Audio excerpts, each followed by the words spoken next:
दर्शक नमस्कार, भक्ति दर्शन समाचारमा स्वागत छ। म हेमा शर्मा। आज मिति 2078 साल भाद्र महिनाको 5 गते शनिबार राक्षस नाम संवत्सर सूर्य दक्षिणायन वर्षा ऋतु श्रावण शुक्ल पक्षको चतुर्दशी तिथि 18 बजेर 22 मिनटसम्म उपरान्त पूर्णिमा तिथि। चन्द्रमा मकर राशिमा इस्वी सम्वत 2021 अगस्त महिनाको 21 तारिक शक सम्वत 1942 र नेपाल सम्वत 1141। आज सूर्योदय बिहान 18 बजेर 34 मिनटमा र सूर्यास्त साँझ 5 बजेर 38 मिनटमा। सर्वप्रथम अहिलेसम्मका प्रमुख समाचार। आज श्रावण शुक्ल पक्षको पूर्णिमा तिथि। पूर्णिमा व्रत वैदिक सनातन धर्मावलम्बीहरूले व्रत बसी विशेष गरी चन्द्रमाको पूजा तथा उपासना गर्ने चलन। यस दिन व्रत बस्नाले चन्द्रमाको असीम कृपा प्राप्त हुने र स्वास्थ्य समृद्धि र शान्ति प्राप्त हुने धार्मिक विश्वास। वैदिक सनातन धर्मावलम्बीहरूले सांस्कृतिक परम्पराका रूपमा जनकपुर लगायत देशका अन्य विभिन्न स्थानमा झुला उत्सवका रूपमा भगवान श्री राधाकृष्ण, सीताराम, लक्ष्मी नारायण लगायतको प्रतिमा राखी हर्षोल्लासका साथ मनाउँदै श्रावण शुक्ल पूर्णिमाको रातभरि झुला उत्सव भजन कीर्तन गरेर अन्तिम प्रहरमा डोरी काटेर उत्सवको विसर्जन गर्ने चलन। जाँगु नारायणको कलश यात्रा सम्पन्न। प्रत्येक वर्ष श्रावण शुक्ल द्वादशीका दिन जनै पूर्णिमाको अर्थात् कुवाटी भिजाउने सङ्केत स्वरूप यो जात्रा गर्ने परम्परा। यसरी जात्रा गरेर ल्याएका देवतालाई हनुमान ढोकामा स्वागत गर्ने क्रममा सिंह ढोकामा जीवित देवी कुमारी अघिल्तिर राखेर पूजा गरेर भित्राउने चलन। सेनापति रूपमांगत कटुवालको नेतृत्वमा वैदिक सनातन हिन्दू राष्ट्र स्वाभिमान जागरण अभियान सुरु। हिन्दुत्वको स्वाभिमानलाई प्रत्येक नागरिकका मनमा जागरण गर्नु अभियानको उद्देश्य। काठमाडौँको मैती देवीमा रहेको महाकवि लक्ष्मीप्रसाद देवकोटाको कवि कुञ्जलाई महाकवि देवकोटा सङ्ग्रहालयका रूपमा पुनर्निर्माण गरिँदै मैती देवी मन्दिरमा प्रज्ञा प्रतिष्ठानबाट क्षमा पूजाका साथमा सङ्ग्रहालय पुनर्निर्माणको शिलान्यास।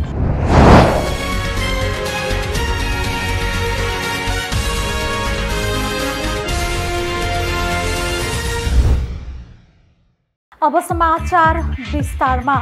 आज श्रावण शुक्ल पक्षको पूर्णिमा तिथि। पूर्णिमा व्रत वैदिक सनातन धर्मावलम्बीहरूले व्रत बसी विशेष गरी चन्द्रमाको पूजा तथा उपासना गर्ने चलन छ। पूर्णिमा तिथिमा चन्द्रमा सर्वाधिक चम्किलो र तेजिलो रूपमा रहेको हुन्छ।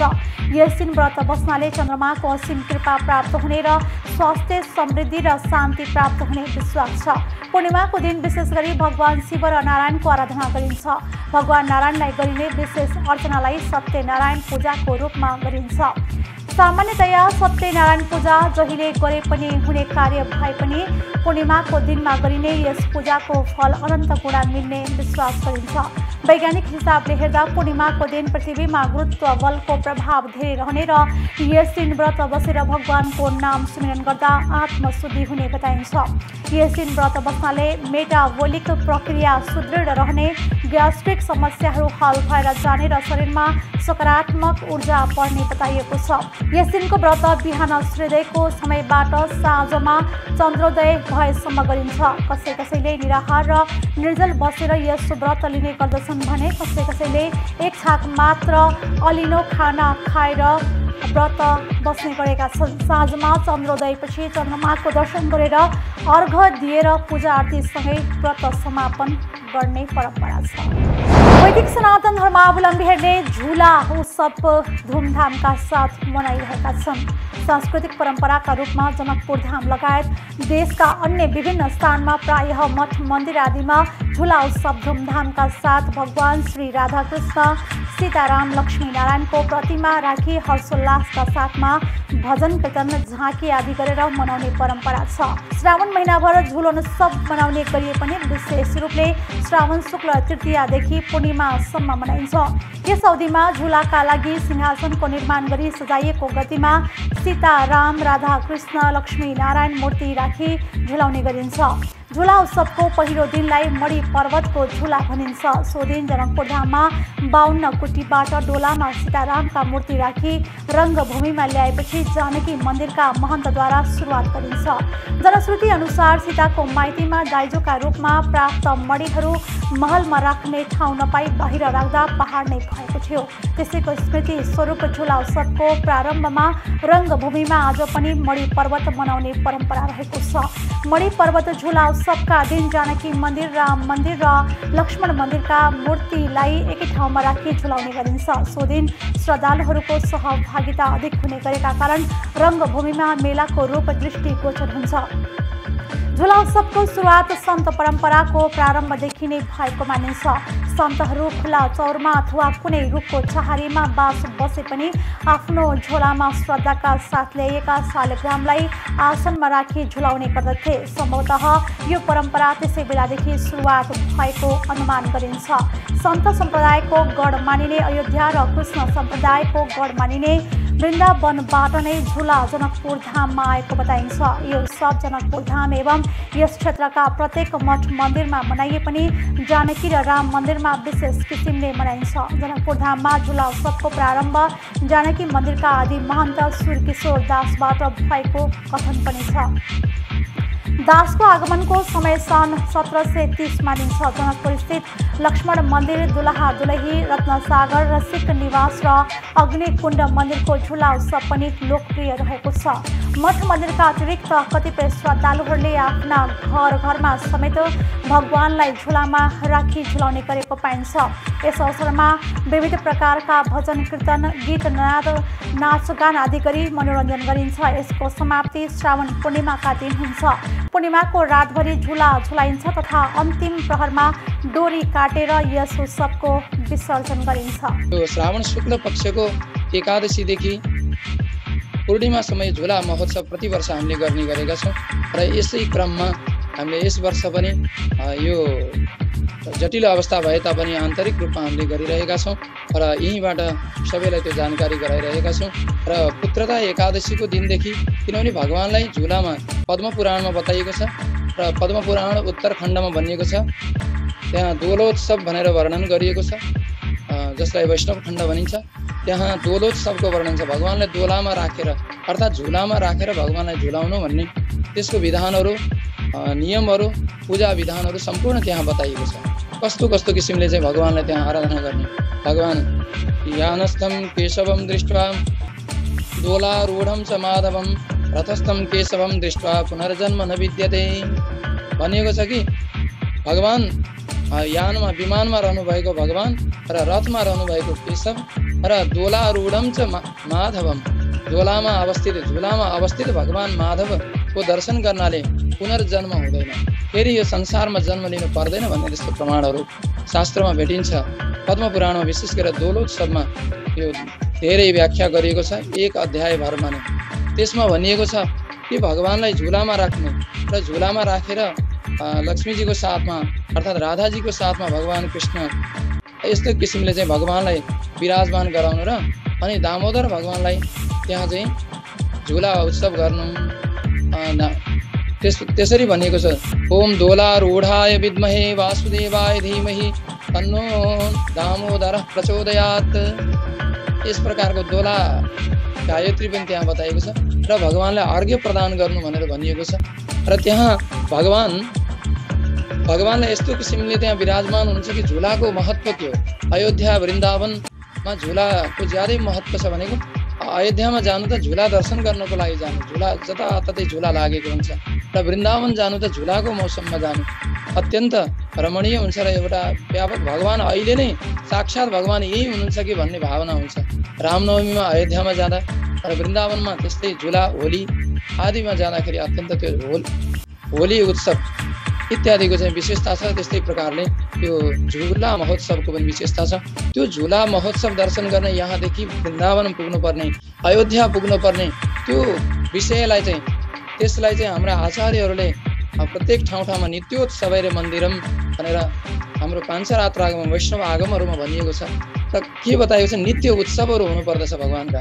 मासोत्सव, पाक्षिकोत्सव, वार्षिकोत्सव आदि यी सम्पूर्ण उत्सवहरू चाहिँ भगवानको गर्नाले त्यसबाट चाहिँ सबैको कल्याण हुन्छ।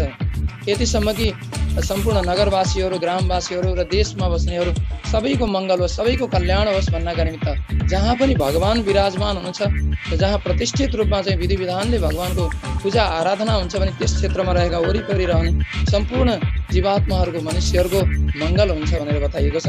र त्यसैले गर्दा अब भगवान त्यो झुलामा बस्नुहुन्छ, र झुलामा बस्दाखेरि सारा देवताहरू दर्शन गर्न आउनुहुन्छ, ब्रह्माजी दर्शन गर्न आउनुहुन्छ, शङ्करजी दर्शन गर्न आउनुहुन्छ, भोलेनाथ शङ्करजी पनि दर्शन गर्न आउनुहुन्छ। त्यस भएको हुनाले त्यहाँ देवताहरू पनि सम्पूर्ण देवताहरू आउनुभयो, अनि पार्षदहरू भगवानका पार्षदहरू पनि झुलाको वरिपरि आएर विराजमान रहनुहुन्छ। त्यस कारणले अब भगवान कृष्णको, भगवान विष्णुको भनौँ होइन, भगवान लक्ष्मी नारायणको जहाँ झुला उत्सव भइरहेको छ, त्यहाँ भगवान श्रीकृष्ण राधाजीको साथमा जहाँ झुल्नु भएको छ, त्यस ठाउँमा चाहिँ सारा देवताहरू देवगणहरू आउनुहुने भएको हुनाले सबै देवताको दर्शन गरेको पुण्य प्राप्त हुन्छ र यसरी बताइएको छ। त्यति मात्रै नभएर बाल्य अवस्थामा गरिएका अनि यौवन अवस्थामा, वृद्ध अवस्थामा भएका जति पनि अनजानमा भएका पापहरू छन्, ती सम्पूर्ण भगवानले चाहिँ क्षमा गर्नुहुन्छ, पाप चाहिँ नाश हुन्छ भनेर बताइएको छ। यस्तो प्रकारको झुला दर्शनको महत्त्व, जहाँ नारद आदि ऋषिहरू, भगवानका पार्षदहरू अनि विश्वक्सेन आदि सबै त्यहाँ, अनि त्यस्तै प्रकारले नागहरू पनि, वासुकी आदि यी विभिन्न प्रकारका नागहरू पनि, अष्टनागहरू त्यहाँ आउँदैछन् झुला दर्शन गर्न भनेर। त्यसबाट भगवानको झुला दर्शन गर्न सम्पूर्ण देवगण आउने भएको हुनाले एकमुष्ट रूपमा हामीले भगवानको झुला दर्शन गर्दाखेरि सारा देवताहरूको दर्शन गरेकै बराबर पुण्य प्राप्त हुने हुँदा यो चाहिँ सबैको पूजा, भगवानको दर्शन, झुलाको दर्शन, झुलाको पूजा हुन्छ। यसमा प्रहर प्रहरको पूजाहरू, भगवानलाई विशेष आराधना, षोडशोपचारले पूजा अर्चना, 108 अर्चना भगवानको ओम श्री कृष्णाय नमः, ओम कमलानाथाय नमः, वासुदेवाय नमः आदि 108 श्रीकृष्ण भगवानका नामावलीले अर्चना गरिन्छ। र तुलसीद्वारा भगवानलाई अति प्रिय तुलसी छ, र त्यस्ता प्रकारले पुष्पाञ्जली आरती सबै गरेर अनि भगवानको तीर्थ प्रसादहरू वितरण गर्ने र झुला उत्सव गर्ने। झुलामा चाहिँ विशेष भजनहरू, भगवानलाई प्रार्थना स्तुतिहरू, र वृन्दावनमा भगवान राधाजीको साथमा भगवान कृष्ण श्रावण महिनामा झुल्नु भएको थियो भन्ने पनि हामीले सन्तको मुखारविन्दबाट सुनेका छौँ, ज्ञानीहरूको सज्जनहरूको श्रीमुखबाट हामीले सुनेका छौँ कि श्रावणमा भगवान राधाजीको साथमा चाहिँ यसरी झुलामा झुल्नु भएको थियो। त्यसै कारणले पनि श्रावण शुक्ल पक्षमा हामीले यो झुला उत्सव मनाउने गरिएको हो र यो झुला उत्सवको महिमा ज्यादै विशेष छ। र यस्तो यो आश्रममा यस्तै प्रकारको देशभरि जति पनि विष्णु मन्दिरहरू छ, ती विष्णु मन्दिरहरूमा ती सबैतिर कृष्ण मन्दिरहरूमा जताततै देशव्यापी रूपमा र भारतमा पनि सर्वत्र यो चाहिँ अहिले मनाइन्छ। र अगाडिदेखि नै कतिपय ठाउँमा अगाडिदेखि नै पनि पञ्चमीदेखि नै पनि गरिरहेको छ। र यो झुलाको महत्त्व ज्यादै महत्त्व छ। एकादशीको दिनमा झुलाको दर्शन, भगवानलाई त्यो झुलामा राखेर चाहिँ पूजा गर्नु भनिएको छ। त्यसै कारणले एकादशीबाट सुरु गरेर पूर्ण तिथिमा चाहिँ पूर्ण गर्दछौँ। र हामीले पनि यो श्रावणी स्नान गरेर, श्रावणीको कर्महरू गरेर हामीले पनि गण्डकीमा स्नान गरेर अनि यहाँ आएर पुरै विधि विधानले चाहिँ यज्ञोपवीत रक्षाबन्धनको पूजाहरू वैदिक विधानअनुसार गरेर अनि भगवानलाई चाहिँ रक्षाबन्धन जनै समर्पण गरेर अनि त्यो प्रसाद रूपमा चाहिँ हामीले सबैले ग्रहण गर्दछौँ। र त्यस्तो प्रकारको श्रावणी कार्यक्रम पनि यहाँ चाहिँ भव्य रूपमा चाहिँ हुँदैछ। त्यसमा सबैलाई त्यसको शुभकामना र हाम्रो धर्म, हाम्रो संस्कार, हाम्रो संस्कृतिलाई सबैले नभुलौँ। जय श्रीमन्नारायण, जय श्रीराम। भगवान श्री हरि चाँगो नारायणको कलश यात्रा सम्पन्न भएको छ। प्रत्येक वर्ष श्रावण शुक्ल द्वादशीका दिन जनै पूर्णिमाको अर्थात् क्वाटी भिजाउने सङ्केत स्वरूप यो जात्रा गर्ने परम्परा रहिआएको छ। हरेक वर्ष श्रावण शुक्ल पक्ष द्वादशी र मिला पुन्हीका दिन चाँगो नारायणको खट जात्रा गरेर हनुमान ढोकामा ल्याउने परम्परा छ। त्यस्तै हरेक वर्ष हरिशयनी र हरिबोधनी एकादशी, भाद्र कृष्ण अष्टमी र कुष्माण्ड नवमीका दिन चाँगो नारायणमा ठुलो मेला लाग्ने गरेको छ। काठमाडौँको उत्तर पूर्व दिशामा रहेको चाँगो नारायणको मन्दिर प्रसिद्ध धार्मिक पर्यटकीय तीर्थस्थल हो। भागवत पुराणका अनुसार अम्बरीश राजाले दिनहुँ चाँगो नारायणको दर्शन गरेर मात्र भोजन ग्रहण गर्दथे। एकपटक खोलामा बाढी आएकाले राजाले खोला तर्न नसकेर चाँगो नारायणको दर्शन गर्न जान पाएनन् अनि राजा त्यो दिन दिनभर भोकै बसेकाले प्रजाहरूले पनि भोकै सुत्नु परेको थियो। देशभरि नै यसरी सबै मानिस भोकै बस्नुपर्ने अवस्था आएपछि नारायणले राजाको सपनामा आएर अबदेखि मेरो दर्शन गर्न चाङ्गुसम्म आउनु पर्दैन, वर्षमा एकपटक मैले नै दर्शन दिन आउँछु भनेकाले यो दिन नारायण, लक्ष्मी र सरस्वतीको प्रतीकको रूपमा 3वटा चाँदीको कलश खटमा राखी चाङ्गु नारायणदेखि जात्रा गरेर हनुमान ढोकामा ल्याउने चलन रहेको हो। यसरी जात्रा गरेर ल्याएका देवतालाई हनुमान ढोकामा स्वागत गर्ने क्रममा सिंह ढोकामा जीवित देवी कुमारी अघिल्तिर राखेर पूजा गरेर भित्राइन्छ। जनै पूर्णिमाको 4 दिन अघि यसरी देवता ल्याइने भएकाले क्वाटी बनाई खान, क्वाटी भिजाउन सूचना दिन आएका देवताको रूपमा लिएर उहाँलाई क्वाटी देवता पनि भन्ने गरिन्छ। स्वयम्भू महापुराणका अनुसार परापूर्व कालमा चाङ्गु र काठमाडौँको बीचमा ऐतिहासिक र पौराणिक सम्बन्ध रहेको छ। त्यस समयदेखि नै श्री किलेश्वर महादेवलाई समन्त भद्र बोधिसत्वको प्रतीकका रूपमा अनि नैरातमा गुहेश्वरीको प्रतीकका रूपमा कान्ति भैरवलाई लिई जात्रा चलाइएको बताइन्छ। त्यसैले चाङ्गु नारायणको जात्रालाई मौलिक जात्राका रूपमा लिएको हो। चाङ्गु नारायण धेरै जात्राहरू हुन्छन्, पर्व पूजाहरू पनि हुन्छन्। तीमध्ये कलश यात्रा पनि एउटा हो। कलश यात्रा वर्षको 2 पटक हुन्छ। एकपटक चाहिँ श्रावण शुक्ल द्वादशी हिजो सकियो, अर्को पटक भनेको पौष शुक्ल पूर्णिमा। अब हिजोको बारेमा मात्रैको कुरा अहिले राख्छु म। अब श्रावण शुक्ल द्वादशीको दिन गरिने जात्रामा सुरुमा भागमतीको जल ल्याएर भगवान्लाई पूजा गर्ने हो, स्नान गराउने हो। भगवान्को नित्य पूजा सकिएपछि त्यहाँबाट विशेष पायस चढाउनु पर्छ त्यो दिनको लागि। त्यो पायसमा कर्कलको चाहिँ पायस हुन्छ त्यो दिन। त्यो कर्कलको पायस चढाइसकेपछि त्यो कलशहरूलाई विधिवत पूजा गरिन्छ। त्यो पूजा गर्दा बाजा बजाउनु पनि चलन छ। अनि त्यो पूजा पश्चात कलश बोक्नेहरू चोखो भएर चोखो लुगा लगाएर आएका हुन्छन्, गरी फेरेर आएका हुन्छन्। अनि उनीहरूलाई चाहिँ कलश हस्तान्तरण गर्ने हो। योभन्दा पहिले चाहिँ त्यो कलशको स्वागतको लागि एक जोडी घोडा पहिला दरबारबाट आउँथ्यो। अहिले पनि त्यहीबाट नारायणजीबाट आउने हो कि त्यहाँबाट आउँथ्यो भन्न सकिनँ। जस एक जोडी घोडा र 4-5 जना सिपाहीहरू पनि त्यो सँगसँगै आउनुहुन्छ। अनि चाङ्गु नारायणको विशेष पूजा सकेपछि चाङ्गु नारायण चाहिँ ती कलशहरू त्यो भण्डारीहरूलाई हामी हस्तान्तरण गर्छौँ। अनि त्यसपछि त्यो कलश त्यहाँबाट मन्दिर परिक्रमा गरी बाजागाजासहित आफ्नै बाटो एउटा विशेष बाटो छ, त्यही बाटोबाट तल ओर्लिन्छ। त्यहाँ मनोहरा पुगिसकेपछि मनोरञ्जन गरी तरिसकेपछि अनि त्यहाँ पूजा गर्नेहरू हुन त मनोहरा अगाडि पनि हुन्छन्, तर मनोहरा विशेष गरी चाहिँ मनोहरा पारी चाहिँ बढी नै भक्तजनहरू हुन्छन्। ती भक्तजनहरू त्यहाँ पूजा गर्न आफ्नो थाली लिएर बसिरहेका हुन्छन्। उहाँले छुन पाउनुहुन्न। अनि उहाँले पूजा भैमा राखिदिनुहुन्छ। अनि त्यहाँ गएकाहरू चाहिँ कलश बोकेकाहरूमध्ये एकजनाले चाहिँ त्यो पूजा लिएर पूजा गरिदिन्छन्। त्यही क्रममा चाहिँ बाटोहरू भनेको मुलपानी, त्यसपछि गोकर्ण दक्षिण ढोका, अनि जोरपाटी, बौद्ध, चाबेल, अनि नक्साल भगवती, त्यो छुट्टै बाटो छ। त्यहाँबाट कमलादी, अनि अहिले त्रिचन्द्र कलेज रहेको मुनिबाट चाहिँ हामी छिर्छौँ। पहिले चाहिँ त्यहाँ खुल्दै थियो, अहिले चाहिँ अब बन्द गरिरहेको छ। कहिले कहिले त्यहाँ बन्द गरेर पनि ताला लगेर ताला फोडेर पनि जान्छन् त्यो यात्रा गर्नेहरूले। त्यहाँ पुगेपछि एउटा मन्दिर छ, त्यहाँ मन्दिरमा त्यो टोटल बिसाइन्छ। अनि त्यस बेला गुरुजुको पल्टन त्यहाँ आउँछन्, राजप्रतिनिधि खड्ग ल्याउँछ र पूजा सामग्री पनि ल्याउँछ। अनि त्यहाँ पुगेपछि त्यो मूर्ति कलश मलाई हस्तान्तरण गर्छ। एउटा मुख्य कलश चाहिँ दुईवटा कलश चाहिँ भटेहरूले लिँदा हुन्छन्। अनि ती कलशको त्यहाँ विशेष पूजा हुन्छ। त्यो पूजा पश्चात अनि गुरुजुको पल्टनसहित हामी चाहिँ हिँडेर हनुमान पुग्छौँ। हनुमान पुगिसकेपछि त्यहाँ एकछिन हामी बस्दै गर्छौँ। अनि उताबाट जीवित देवी कुमारीको आगमन हुन्छ। अनि उहाँको सामु उपस्थितिमा दशकोष भनेको स्वागत गरेर त्यो कार्यक्रम पश्चात चाहिँ दरबारभित्र भित्राइन्छ। अनि त्यहाँ विशेष पूजा हुन्छ। त्यो पूजा पश्चात चाहिँ पहिला दरबार हनुमान ढोकै थियो, अब यताउता सरेको हुनाले अहिले हामी राष्ट्रिय भवनमा चाहिँ त्यहाँको पूजा पश्चात हामी पुग्छौँ। राष्ट्रिय भवन पुगेपछि राष्ट्रपतिज्यूलाई चाहिँ दर्शन गराएर छाया दर्शन गराएर त्यहाँको प्रसाद वितरण गर्ने। अनि त्यसपछि फर्केर फेरि हनुमान ढोका आएर विसर्जन गर्ने।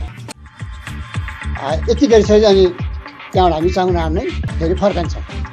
अब यो कहिलेदेखि सुरु भयो भन्ने सम्बन्धमा चाहिँ एउटा अनुमान के गर्न सकिन्छ भन्दा एउटा राजा जसले दिनदिनै प्रसाद ग्रहण गरेर मात्रै भोजन गर्ने भनेको त्यो राजा मानदेव हुनसक्छ। किनभने राजा मानदेवको चाहिँ मानगृह दक्षिण यो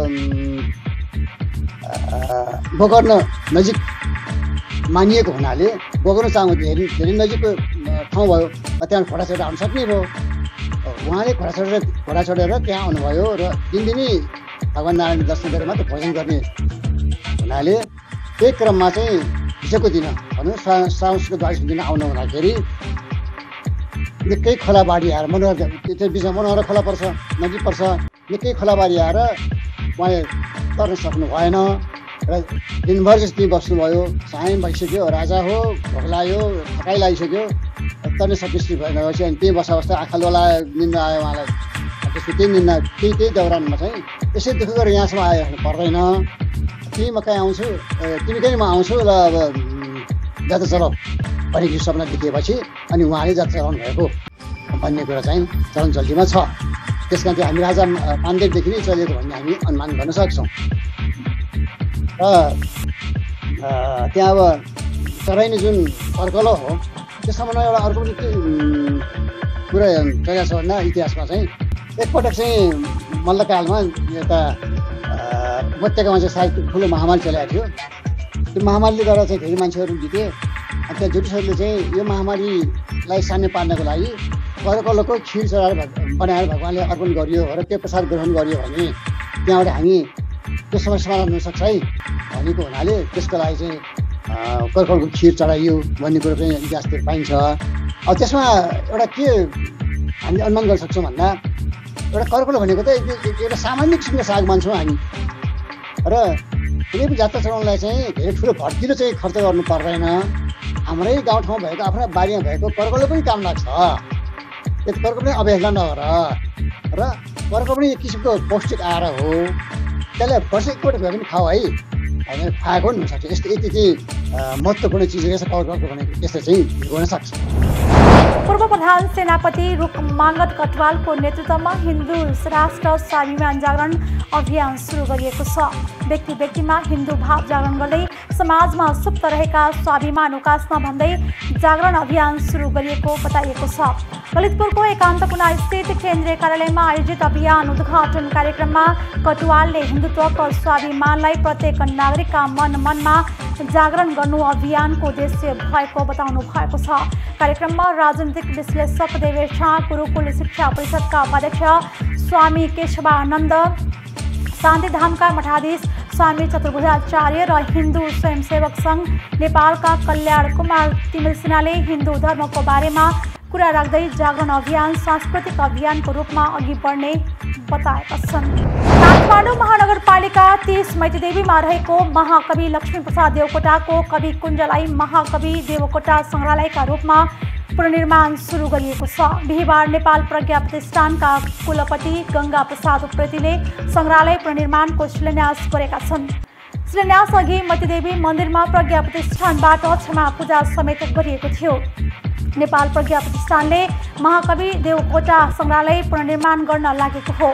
कुलपति उप्रेतीले जनसरोकारको विषय बनेको महाकवि देवकोटा सङ्ग्रहालयलाई पुरानै स्वरूपमा भूकम्प प्रतिरोधी आधुनिक प्रविधिको प्रयोग गरी पुनर्निर्माण गरिने बताउनु भएको छ। राष्ट्रिय गौरवका रूपमा रहेको सङ्ग्रहालयको पुनर्निर्माण 1 वर्षभित्रै सम्पन्न गरी सञ्चालनमा ल्याउने बताइएको छ। शिलान्यास कार्यक्रममा उपकुलपति डाक्टर जगमान गुरुङ, सदस्य सचिव प्राध्यापक जगत प्रसाद उपाध्याय, प्राज्ञ परिषदका सदस्य प्राध्यापक डाक्टर योगेन्द्र प्रसाद यादव, प्राध्यापक डाक्टर हेमनाथ पौडेल, प्राध्यापक डाक्टर उषा ठाकुर, माया ठकुरी, प्राध्यापक डाक्टर गोपिन्द्र पौडेल, लक्ष्मी माली र डाक्टर देवी नेपाल प्राज्ञ सभा सदस्य, काठमाडौँ महानगरपालिकाका अध्यक्ष दल बहादुर कार्की, महाकवि देवकोटा पुत्र डाक्टर पद्म प्रसाद देवकोटा, माइली छोरी अम्बिका देवी रिमाल लगायतका परिवारजनको उपस्थिति रहेको थियो। प्रज्ञा प्रतिष्ठानले महाकवि लक्ष्मीप्रसाद देवकोटाको कवि कुञ्जलाई सङ्ग्रहालय बनाउन 2.5 करोड रुपैयाँमा 12 आना एक दाम जग्गा र घर किनेको थियो। महाकवि देवकोटाको सो घर विक्रम सम्वत 2000 सालमा बनेको हो।